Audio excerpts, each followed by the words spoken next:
Hello, everyone. My name is Carl Matthews. I'm Executive Director of the Montreal Institute for Genocide and Human Rights Studies. It says we're on panel 1 Q&A, but we're actually now on panel 2, that we're going to talk about two very important human rights issues in China. That's China's political prisoners and its mistreatment of minorities. Today, we're going to start off. We have three amazing speakers with profound experience, with a lot to share with us from individual perspectives. The first is Nury Turkel. Nury is a commissioner of the U.S. Commission on International Religious Freedom. He's also the founder of the Uyghur Human Rights Project. He will be followed by Naomi Kikoler. Naomi is a director of the Simon Scott Center for the Prevention of Genocide at the U.S. Holocaust Memorial Museum. And she will be followed later by Sheng Xue, an award-winning poet, journalist, writer, and human rights activist, who is also currently the vice chairperson of the Federation for a Democratic China. The issues we're talking about today are not theoretical, they are real, they're in the media. If anyone looked today, for example, Deutsche Welle, the German public broadcaster, had a detailed expose on Uyghurs in Xinjiang, China, being forced to pick a crime off a balance sheet and then just thrown in jail with no time in front of a court or whatever. This is a serious issue that's ongoing. And we also have political prisoners who are speaking up, either citizen journalists or medical doctors or democracy activists. So we aim to have an extremely interesting discussion. Before we start, I would just like to make the statement that my institute has been working on these issues for a few years now. Last year, we hosted Dolkan Issa, the leader of the World Uyghur Congress, and we had the Chinese Consul General to Montreal try to shut down our event. He put pressure on the mayor of Montreal to shut down a university-based event. So tying to the issues of freedom of expression, freedom of speech, as Chris mentioned in the first panel, there are cases where universities are coming under enormous pressure and we must push back. So first, each of our speakers have been invited to give a 5 to 7 minute presentation. We will then follow with a discussion among all the panelists, and then we'll turn to the audience on social media for detailed questions. So I'd like to ask Nury, the floor is all yours. Good afternoon. Thank you, Kyle, for that introduction. I wanted to thank the Wallenberg Center for Human Rights for inviting the U.S. Commission on International Religious Freedom for USERF to participate in this important event. It is truly an honor to join you all, especially in my new capacity as a USERF commissioner. For many of us who work on human rights promotion as government officials, Wallenberg is something of patron saint. As I'm sure many of you know, Wallenberg served as a Swedish diplomat in Budapest during World War II, when Hungary was occupied by the Nazis. Rather than standing by, he used his authority to issue protective passports to European Jews. He also sheltered Jews in the buildings designated as Swedish territory. Historians estimated that he saved tens of thousands of men and women and children from what later come to known as the Holocaust. Unfortunately, Wallenberg himself disappeared after the Soviet occupation of Budapest. However, his legacy lives on. The Representative Tom Lantos, a longtime champion of human rights in the US Congress, was one of those young Jews saved by Wallenberg. Lantos played an important role in creating USERF through the International Religious Freedom Act of 1998. He was an important partner in our work before his unfortunate passing in 2008. So in a sense, USERF might not exist, but for Raoul Wallenberg's bravery. USERF was created to address exactly the type of religious freedom abuses that Wallenberg challenged and that Representative Lantos endured. We are an independent government commission created by Congress in order to elevate and promote religious freedom around the world. We do this by monitoring and reporting on religious freedom conditions in dozens of countries, including China, and by making policy recommendations to the White House, State Department, and Congress. Our commission has been warning about religious freedom violations in China from the very beginning. In our very first annual report, published in 1999, we condemned the Chinese government's crackdown on independent religious groups. Even at that time, USERF warned the US government not to ignore human rights and freedom of religion in China. As the earlier panel have noted, the situation has only worsened, gotten worse since then. Millions of Uyghur Muslims in concentration camps. An Orwellian surveillance state has been built and managed. Organ harvesting of Falun Gong practitioners are still in practice. Nighttime rape against house churches is still being practiced by the Chinese government. Expelling thousands of Tibetan monks and nuns from their monasteries are still happening as we speak. The scale of China's repression would be unfathomable if I did not know so many people personally affected by it. Sometimes while reading about these developments, I find myself wondering if there are any Wallenbergs in China quietly working to mitigate the repression. I'm sure many of you saw the report by the New York Times last November about the leaked Chinese government documents from the Uyghur region. The report described the chilling details how Chinese government created the largest concentration camp network in the world since World War II. That report was only possible because the Chinese government official leaked more than 400 pages of official documents to journalists. This unnamed official risked his or her life and liberty in order to ensure that Xi Jinping and other Chinese leaders would not escape responsibility for their crimes. The leaked documents discuss another Chinese official, Wang Yongzhi, a former Chinese Communist Party boss of Yerkang County as part of the Kashgar Prefecture. Mr. Wang initially went along with the government's crackdown of Uyghurs. At some point, however, he had a change of heart and released 7,000 internees from the camps in his jurisdiction. Mr. Wang warned his superior that the government's ruthless assault on Uyghur Muslims did not reflect the realities on the ground. He also reportedly told the party officials that there was nothing wrong with having Quran at home. He even encouraged them to read it in order to better understand the Uyghur culture. Rather than heed his advice, Chinese government, Communist Party, stripped him of power and persecuted him. Nor is Mr. Wang alone. The Times reported that thousands of government officials in Xinjiang were punished for resisting or failing to carry out the crackdown, quote unquote, sufficient zeal. What can the United States do to encourage any remaining Wallenberg or Wang Yongzhi in the Uyghur region to act on the better angel of their nature?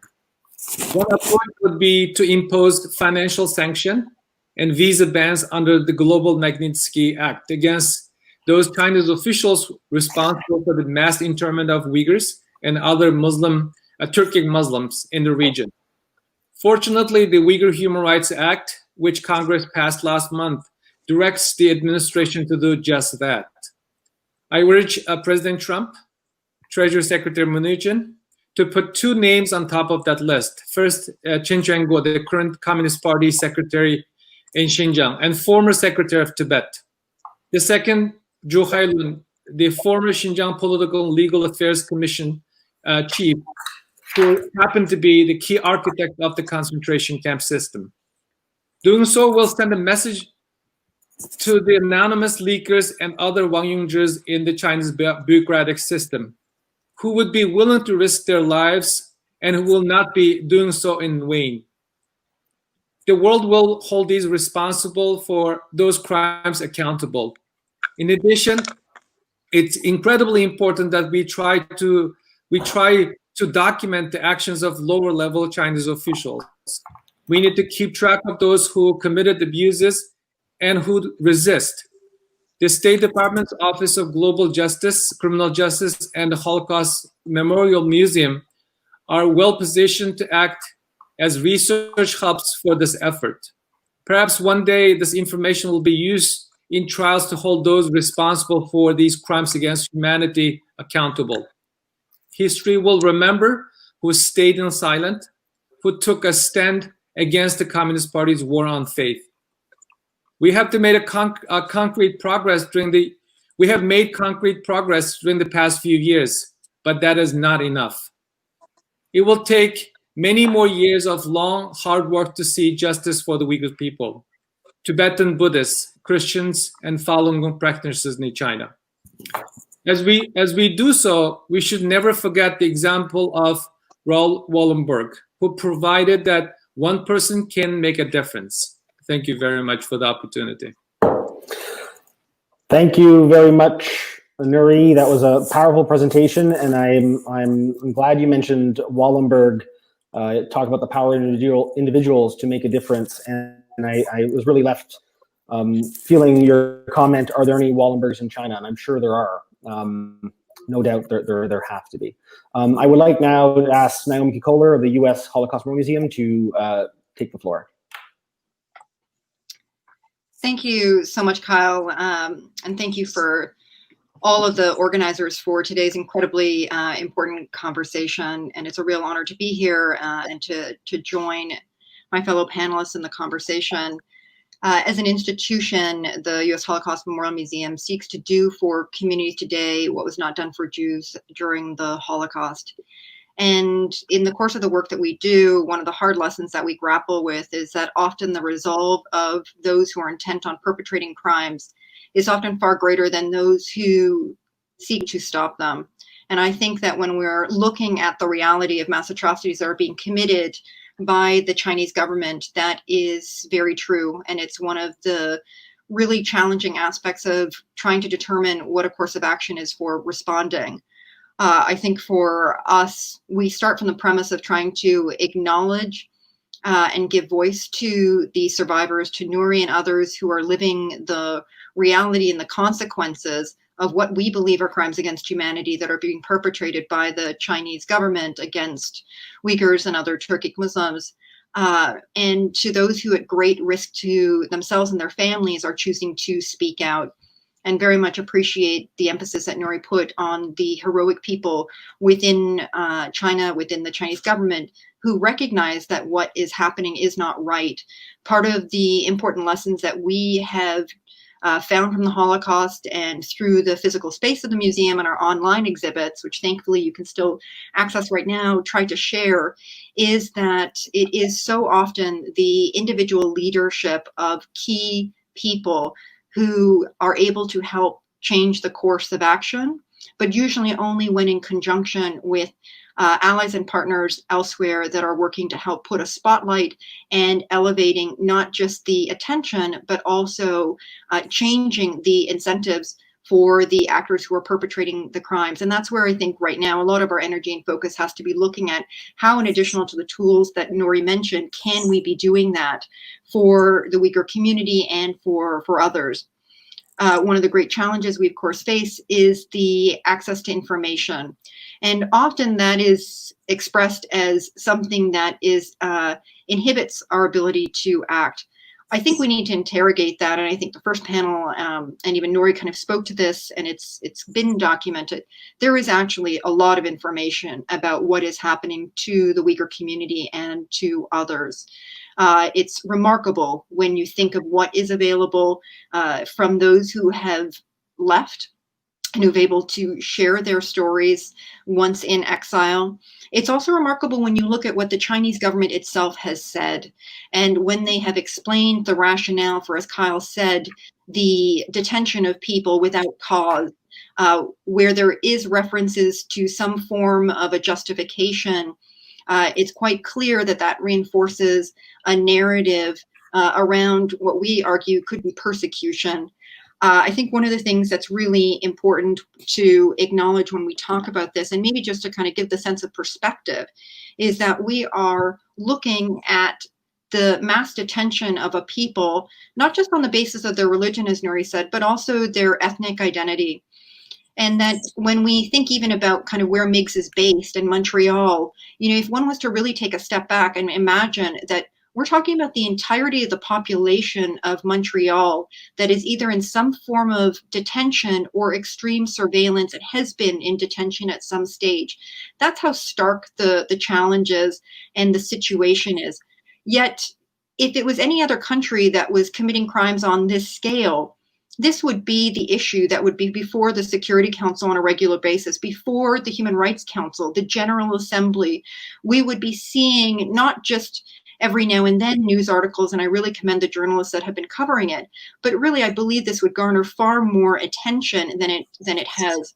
One of the reasons that we feel it's so important to talk about crimes and to actually invoke the language of crimes against humanity is because we believe that there are corresponding responsibilities, not just for the government of China, but also for the international community to respond, and that those are stemming from the fact that we believe that there is widespread and systematic crimes against humanity that are being committed against this particular community.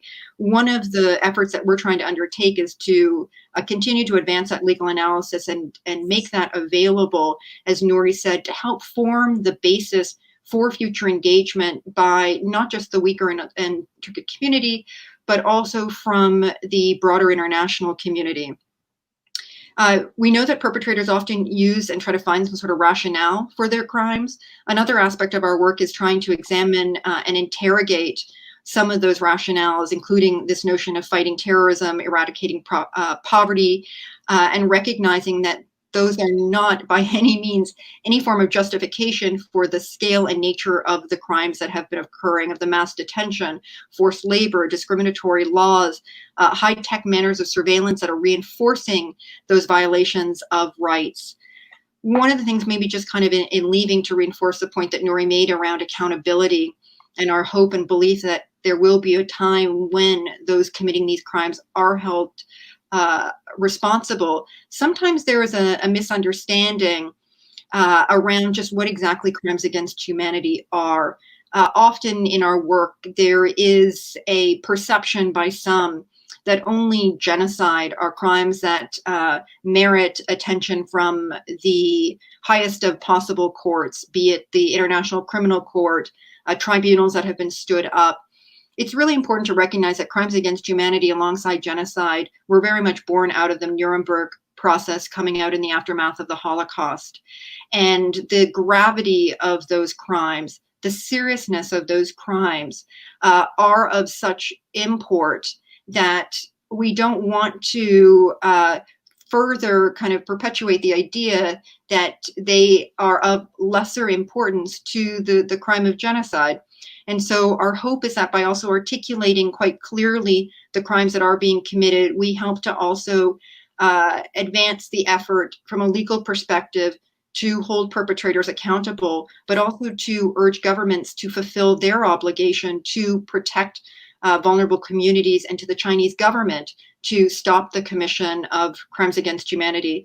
So we look forward to continuing to help to advance this conversation, and also urge the world to treat China in the same way that any other country who was committing crimes on this scale would be treated by the international community, and to recognize that that might touch on incredibly sensitive points for us, including our trade policy. But this is a matter of not just conscience, it's a matter of international policy, it's a matter of the future of how mass atrocity crimes are committed, and our ability as an international community to have our norms and institutions evolve to meet the evolving way in which these crimes will be committed in the future.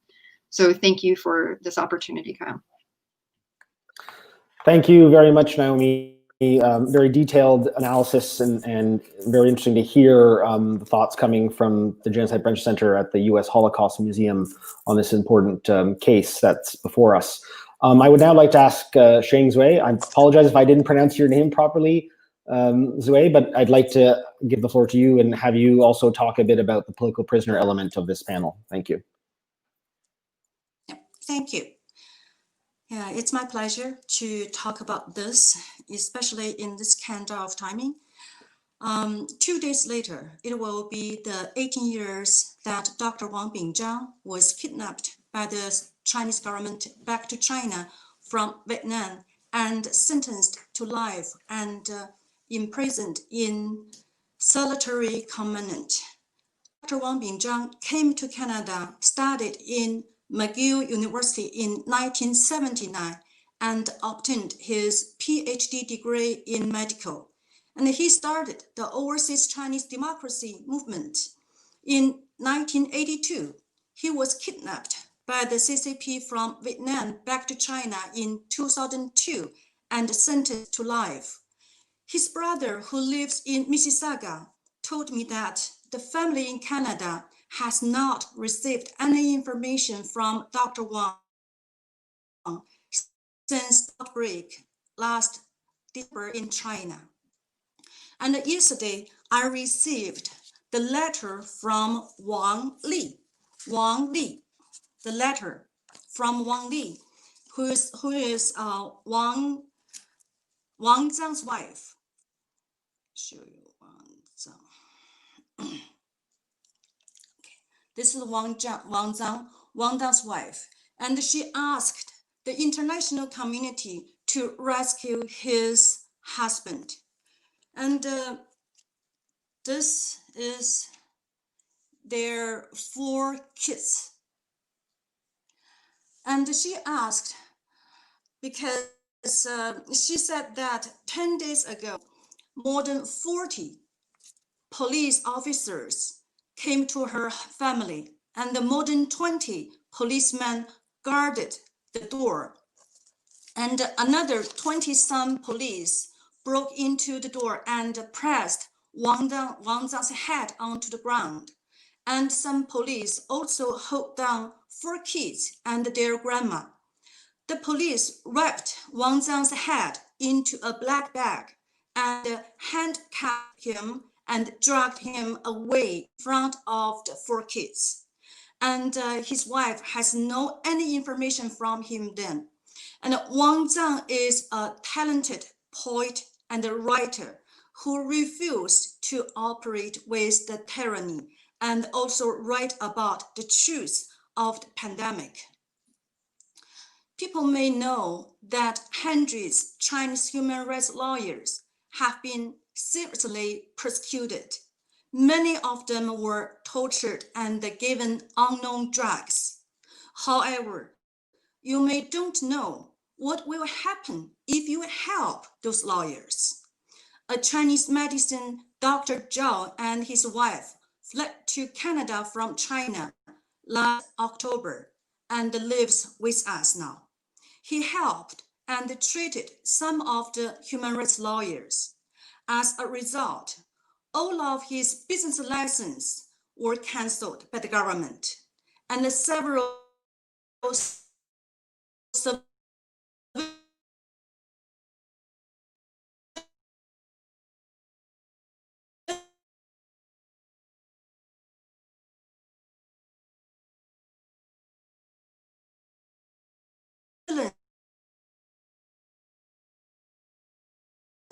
cameras were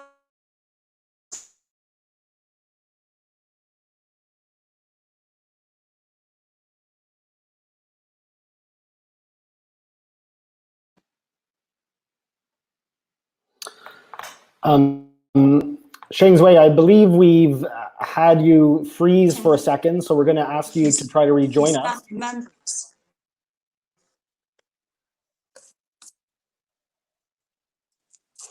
Am I okay now? We can hear you now. Yes, please continue. Yeah. So there are also Fang Bin.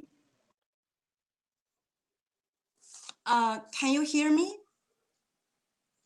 Sheng, you are slight. Can you hear me? We're having trouble hearing you. I'm wondering if maybe maybe I can ask a few questions and we'll see if your connection becomes a little bit stronger in a few minutes. Is that okay?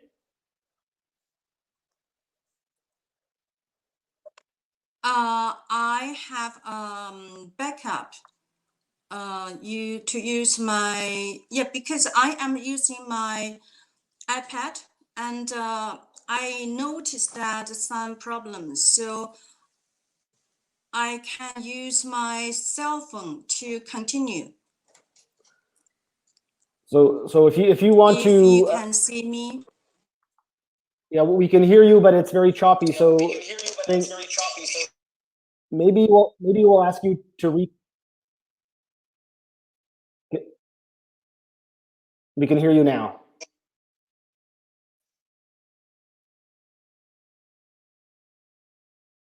Thank you. You still have 2 more This is minutes now. to continue.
Of deaths persecuted by the CCP can no longer be counted. The death number of Tibetans, Uyghurs, Mongolians, Falun Gong practitioners, Christians, human rights defenders, citizens who have been demolished their houses, and the farmers who have been robbed their lands, etc., have becoming ICE data. So who can tell the exact number, and who still has the patience to care about their stories and their lives? So when more than 150 Tibetans continued to call for attention from the international community with self-immolations during the past decade, and when the organs of more than 1 million Falun Gong practitioners were stolen their organ alive for 2 decades, when millions of Uyghur Muslims were put in the 21st century's concentration camp, and when thousands of churches and the temple were demolished, and millions of Christians and monks were detained and tortured, and when thousands of young people in Hong Kong were brutally killed one by one in front of the whole world for a whole year, many of them were pressed by the police against their heads and their necks. There has been no large gathering demonstrations initiated by the mainstream society of democratic countries. Am I right? I wish I'm wrong. And 31 years ago, the CCP publicly used tanks and machine guns to kill thousands in Beijing and other.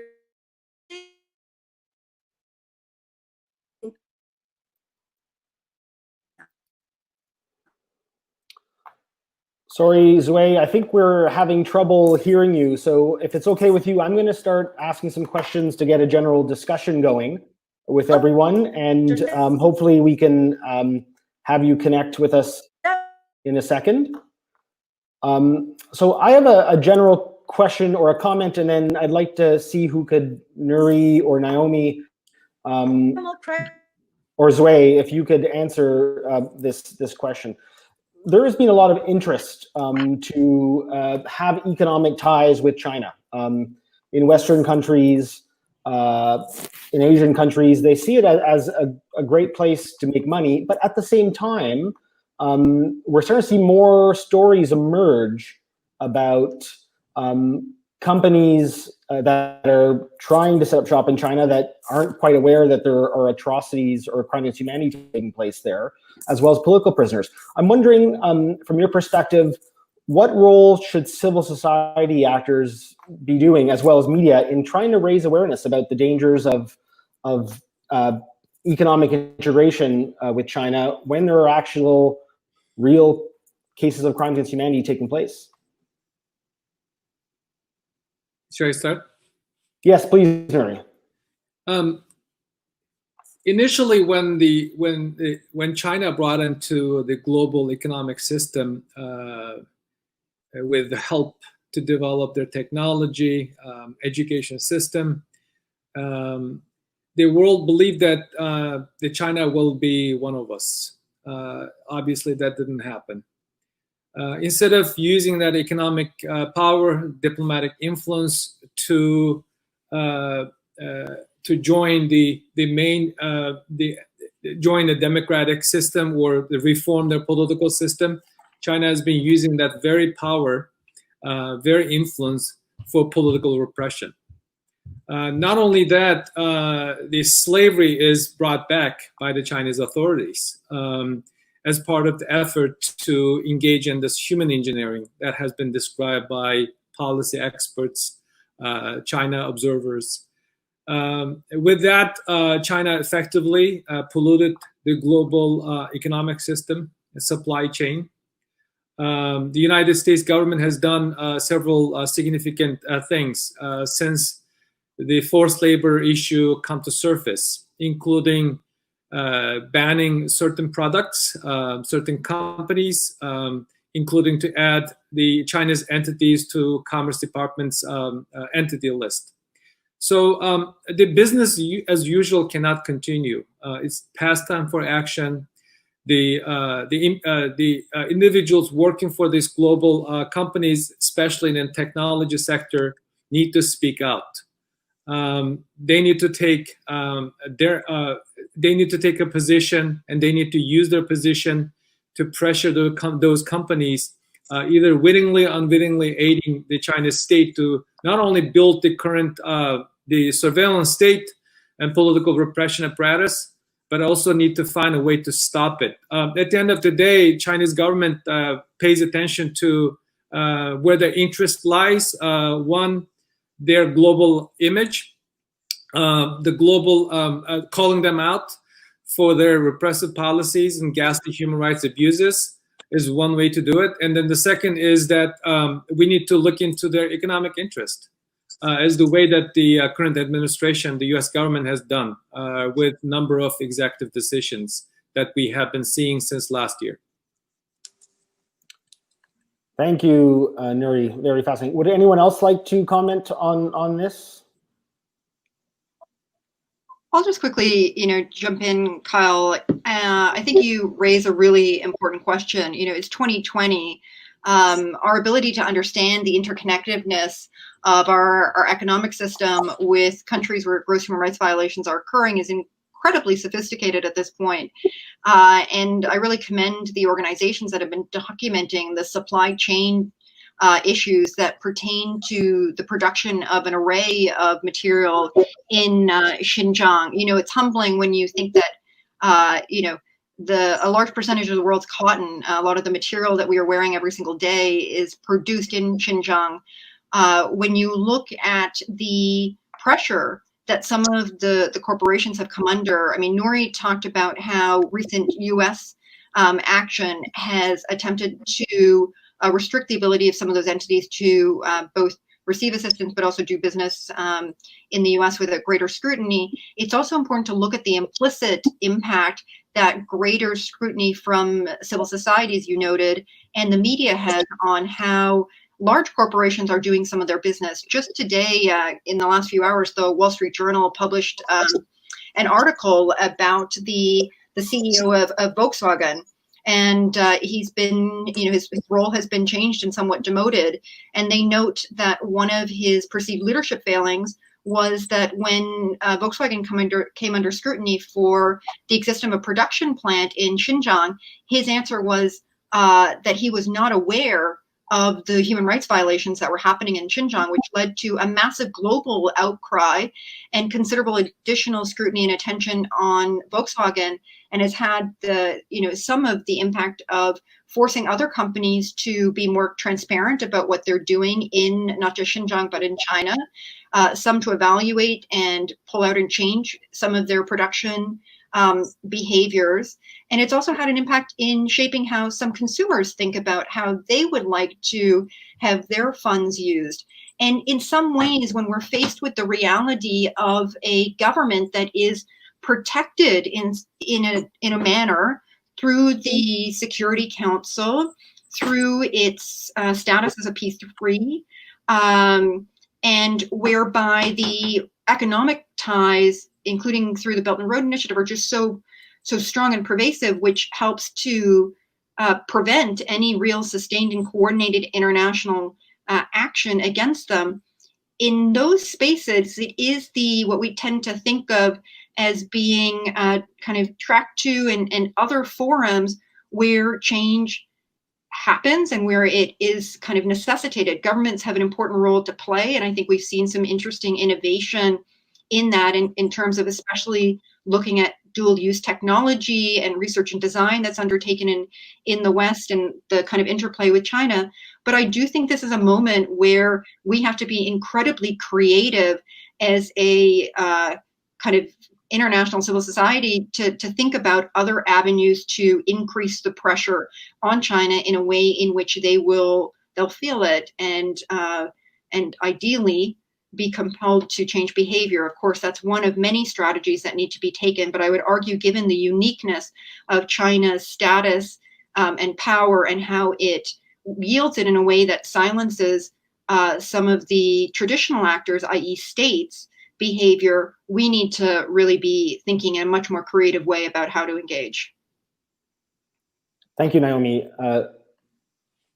Xue, let's hope you have a good connection. Would you like to make a comment on the economic connections of Western countries or Asian countries with China and the disregard for human rights concerns?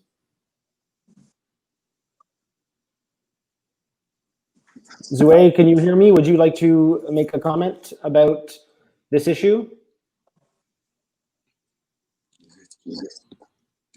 Yes. Can you hear me now? Yes. Okay. Yeah, I need 1 more minute to finish. Please go ahead.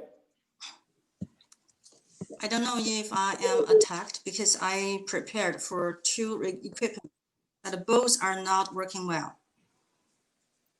It could be possible that someone is trying to, it's possible maybe that some external force is trying to go after your internet access. We don't know, but please, the floor is yours. You can finish your statement.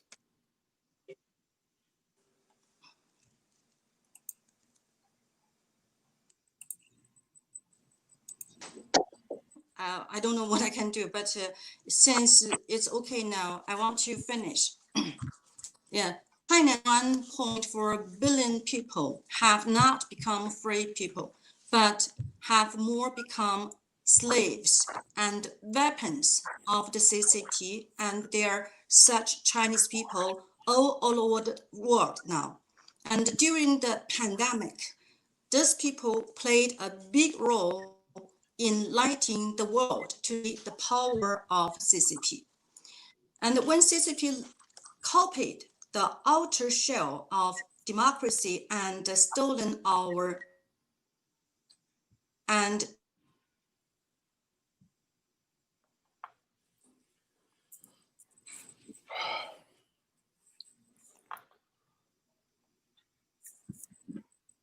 Sorry, Xue, we are not able to hear you. I'm not sure if it's a technical issue or something more serious. So I'm going to turn to the other panelists, and hopefully you will be able to rejoin us in a second.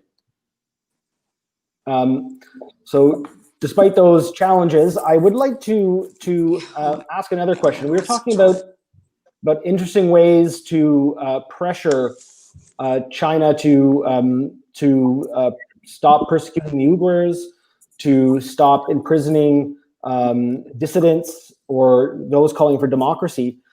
I saw something quite interesting a few weeks ago. Lawyers for Uyghur Rights, an initiative in London, England, they actually signed an open letter to the Prime Minister providing evidence that Huawei, the giant telecommunications firm, bring surveillance of Uyghur Muslims in China, and was also was lying about its role, and they're trying to get into different Western business companies. I'm wondering if anyone can say anything about that, if that's an issue that we need to explore more or do more research.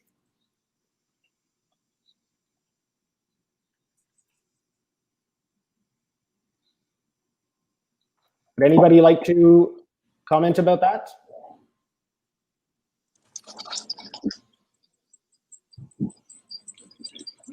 I mean, I have to say it's not an issue that we've dealt with squarely and looked at. I think you're speaking to, though, a broader challenge, and this is where that question of what do the future of mass atrocities and the commission of mass atrocities look like, and the tools and technologies that are used to repress populations, and how we often are confronted by entities that are producing and using materials that have kind of dual uses to them, which are hard to then prevent their development of, but also, you know, are being exported and can be used for different reasons by different governments, which I think is just, again, an area that we are beginning to grapple with, and there are really great researchers and also governments committed to exploring this. But it is very much, when we think of the creation of the international order and the tools that were established to protect human rights and prevent crimes on the scale of what we're looking at, they're not part of our traditional toolbox, and really does require us to kind of go back to core basics and commit to trying to innovate, because perpetrators are often able to innovate at a much faster pace than we're able to keep up. Yeah. Thank you, Naomi. I think that's true. We got to look at these new tools among us and look at other ways where we could put pressure. And there are definitely some interesting civil society groups and human rights activists that are out there.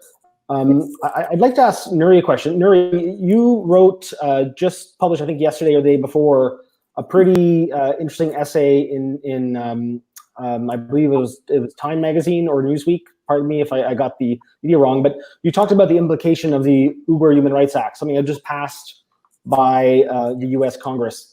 Tell us a bit more about your essay and why this new legislation is so important. It's a historic turn of events that is happening in the United States. For the first time in Uyghurs' human history, more modern and ancient, a legislative body deliberated and put in place a legislative mandate protecting Uyghurs' political, economic, social interests. And also, this is the first time a legislative body putting in place a legislation or bill to protect their own expat community, such as the Uyghur community here. And this is the first time that an agency, intelligence agency that oversee the intelligence community in the United States is being asked to monitor refugee refoulement and also forced labor issue. So when you look at the substance and historic aspect and personal aspect, this is something that will hopefully will make a difference in Uyghurs' lives, both inside and outside of China. This bill has been in the works for quite a long time. I would say at least a year and a half. And this has been this bill has received bipartisan, bicameral support. 100 senators voted unanimously in favor of this bill.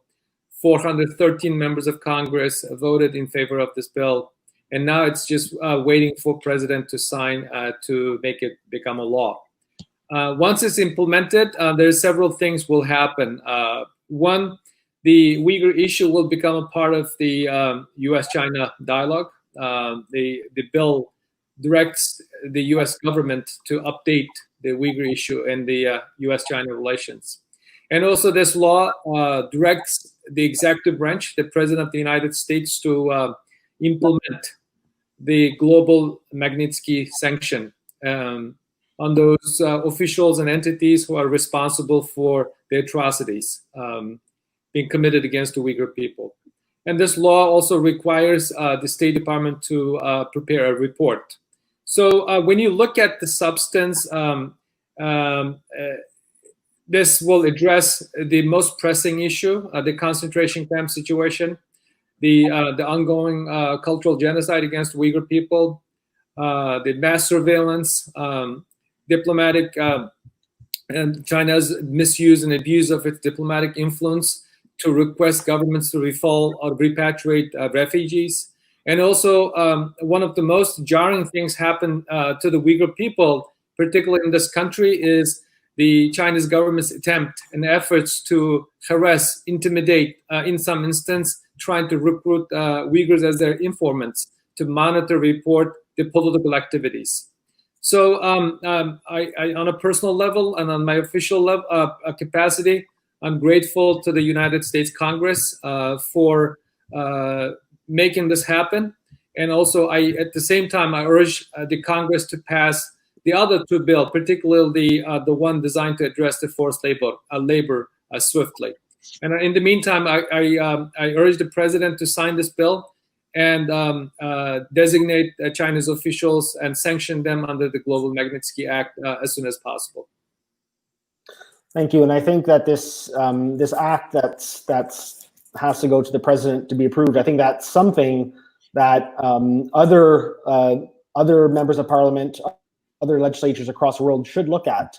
Just as we're seeing the Magnitsky Act be adopted and used by other countries around the world, this act is something as well that other democracies could actually see if it could be useful and replicated. We had one quick comment, Kyle.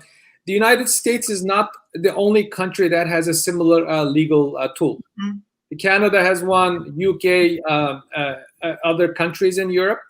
Not only that has not been implemented, this should give a reason for countries like Australia and others to put in place. This is a very effective tool. We've seen the effect of this mechanism being effectively utilized. There's a precedent that we just need to expand this and become a global norm to go after human rights abusers. Thank you for bringing it up, Nury. So I have a few people that have some questions. A few people have said if Sheng Xue, who has had trouble with internet connection, if she had a statement prepared, she can share it with us, and we're willing to put it on our website and to share it on social media so people can read her entire presentation she wanted to make. So I'll follow up with Xue later to get that from her. But another person asked a question earlier saying, what are the main differences and changes between China in 1989 and China today from a human rights perspective? And I'm wondering, Xue, if we can get your connection to work, if you can make a comment, do you think things are worse now, or have they always been the same, or are we seeing it ramping up to be much more, China is much more of a threat to human rights of its own citizens? Yes, yes. The human rights situation in China is much, much more worse than in 1989. And even though it was not good, but people were not as, I mean, the Chinese environment is more like a jungle. It's worse than a jungle. And everybody need to fight for their chance to live. And the government, of course, is thousands times corrupt, and really they are richer and they are stronger and they have technology, they have everything, but not anything towards democracy and human rights. And of course, this is the responsibility of Chinese people, but also it is the responsibility of the international community. And I strongly urge that we need to come up with the knowledge that the Chinese Communist Party is the biggest terrorist state in our time. And if we want to deal with them, we need to know that who they are, and not to deal with like a normal country, normal government. And that's why Chinese people not only very, very frightened in China, but outside China, like in Canada. So I couldn't have time to share my own story, but I will, ask you if you have the interest, you can search my name online and you will find out how far the Chinese can reach out to seal the dissident and how much power they can use. And especially we learned that now from so many cases, and the Chinese government now they can buy out and to influence so many democratic countries, politicians, and also from even every field, and to drive people to speak for them, to speak on behalf of them. So this is very serious, and it's already very late, and will be too late if we are not realized of this. Thank you. Thank you, Xue. And we do have had cases, I'm sure in the US, I'm sure in Australia, in Canada, we have had cases of Chinese dissidents being targeted in Canada. We've had the Uyghur Canadians that have been targeted. So it is an enormous challenge for our societies and our democracy. So we have two similar questions coming in. One is more of a comment saying we were able to put a lot of pressure on apartheid South Africa by using boycotts and sanctions and economic sanctions. And there's another person saying that maybe we need to boycott the Winter Olympics that are coming up in China. I'm wondering, does anyone think that is this realistic? China is so powerful economically. Are countries going to try to do this? Is that a way forward? Anyone want to just jump in and think, is this possible or is it not? I'd like to make a point. I'd like to address that. When the last Olympic was given to the Chinese, again, I'm just keep referring to the past wishful thinking of how China, what kind of China that the world would like to see. In 2008, the earlier when there was some push ended up going to that Olympics, so it didn't work. And the international community in the current environment has upper hand. I would like to think that one, we should try to renegotiate the agreement with previously signed with the Chinese government, that unless they close the concentration camps, at least, that U.S. athletes will not attend. U.S. government officials will not attend. Our commission has been urging the President Trump to make that publicly, make that statement publicly that U.S. officials will not attend unless the camps are closed. And also, the initial purpose of the Olympic is to promote spirit, unity, friendship. But it will be unthinkable that the athletes from all around the world go to Beijing to compete in the face of all of this political repression, persecution, concentration camp, and those ghastly human rights abuses committed against Uyghur people with a genocidal intent are happening in the background. So you can expect certain governments and entities to do this certain things your way, but we can start to act what is right on the things that we have a control over. We don't have to go to this sports event unless Chinese government at least do something to show to the world that they are listening. So that's the least that the international community can do. Thank you, Nury. Naomi, did you have something to comment on?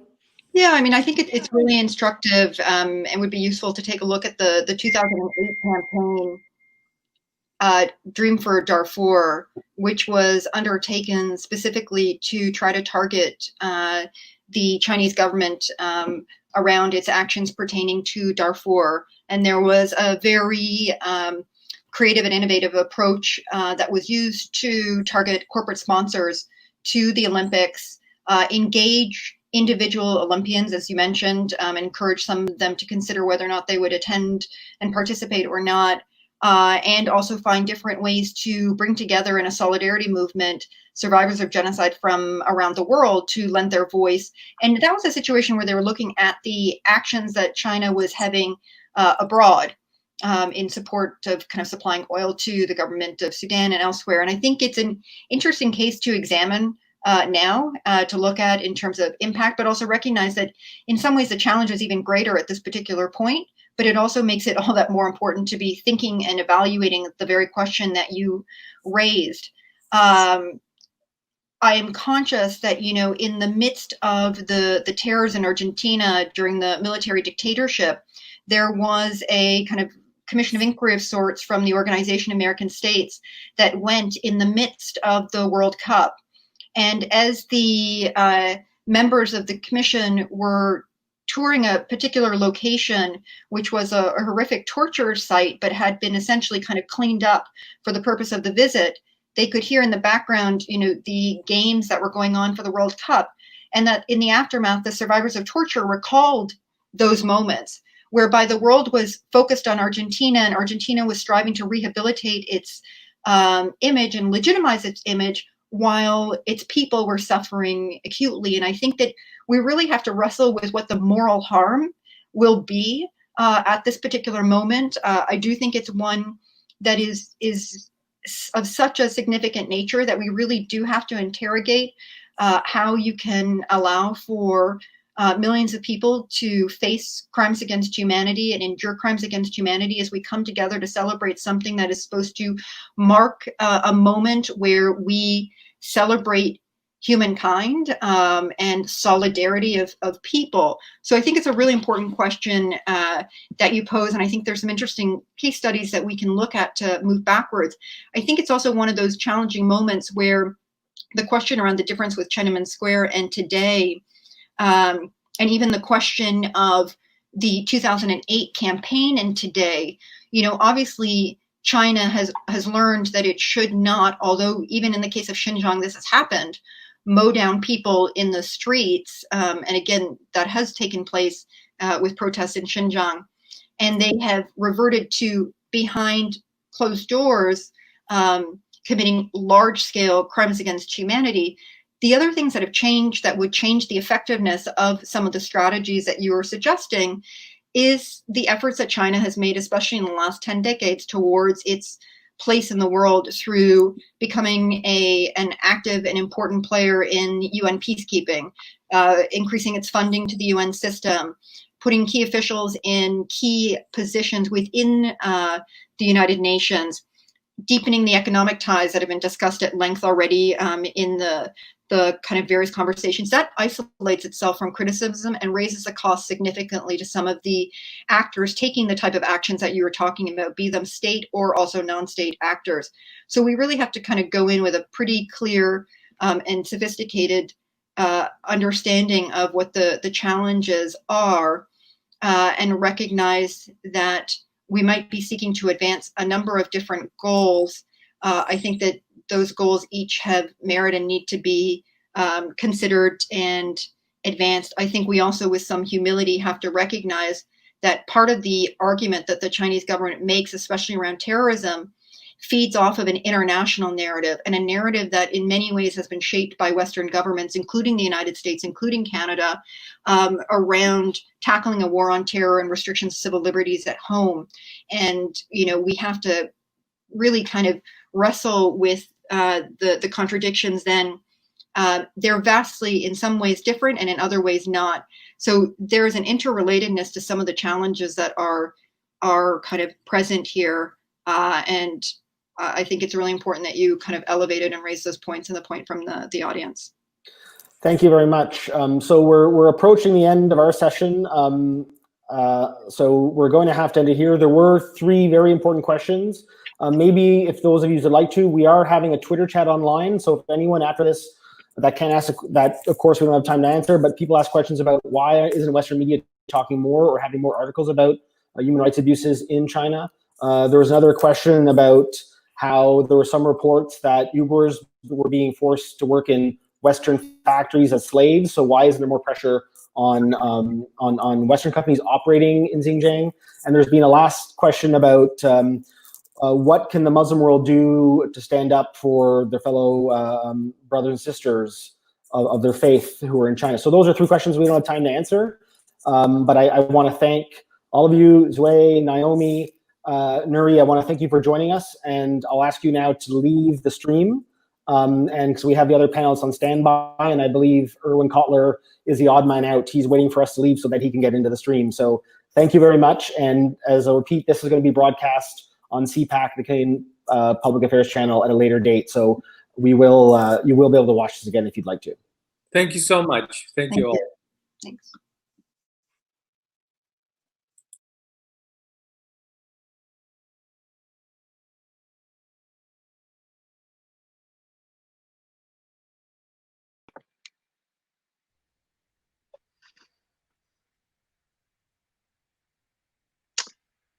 Am I up?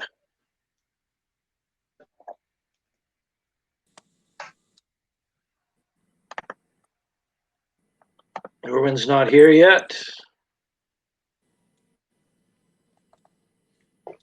Well, I don't know if you can hear me, Kyle, but I'm just going to begin. I can hear you. Can you hear me?